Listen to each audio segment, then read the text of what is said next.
বিশ্ব মুসলিমের উপর স্রষ্টার রহমত ও মানুষে মানুষে ভেদাভেদ ভুলে শান্তি কামনার মধ্য দিয়ে ঈদের প্রথম প্রহর কাটালো যুক্তরাষ্ট্রের মুসলিম সম্প্রদায়। এক মাস সিয়াম সাধনা শেষে পরিশুদ্ধ হৃদয়ে ঈদগাহে হাজির হয়েছিল যুক্তরাষ্ট্রের লক্ষ লক্ষ মুসলিম অধিবাসীগণ। প্রবাসী বাংলাদেশি আমেরিকান কমিউনিটির অন্যতম বৃহৎ ঈদ জামাত অনুষ্ঠিত হয়েছে নিউ ইয়র্কের জ্যামাইকা মুসলিম সেন্টার আয়োজিত থমাস এডিসন স্কুল মাঠে। Dear brothers and sisters, our Jamaica community came. তীব্র ঠান্ডা উপেক্ষা করে হাজার হাজার নারী শিশুসহ পরিবার নিয়ে ঈদ জামাতে অংশ নেয় আত্মীয় স্বজন থেকে দূরে থাকা প্রবাসীরা। সকাল 10টায় অনুষ্ঠিত হওয়া জামাতের ইমামতি করেন জেএমসির প্রধান ইমাম মাওলানা আবু জাফর বেগ। খুতবা পাঠ করেন ডাইরেক্টর ইমাম শামসী Ali.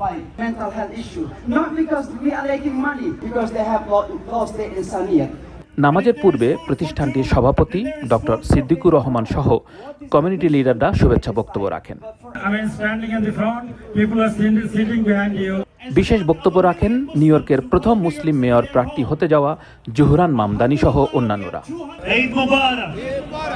My name is Zohran Mamdani, and I am the first Muslim elected official to ever run for mayor in our city.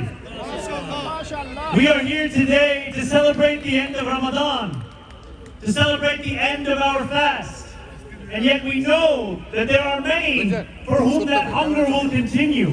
ইমাম আবু জাফর বেগের মোনাজাতের মধ্য দিয়ে এই ঈদ জামাতের সমাপ্তি হয়।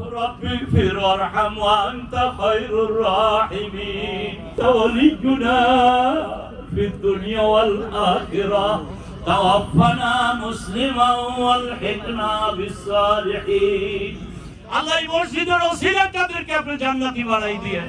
মাতিকা ইয়া আরহামার রাহিমিন। ঈদ মুবারক।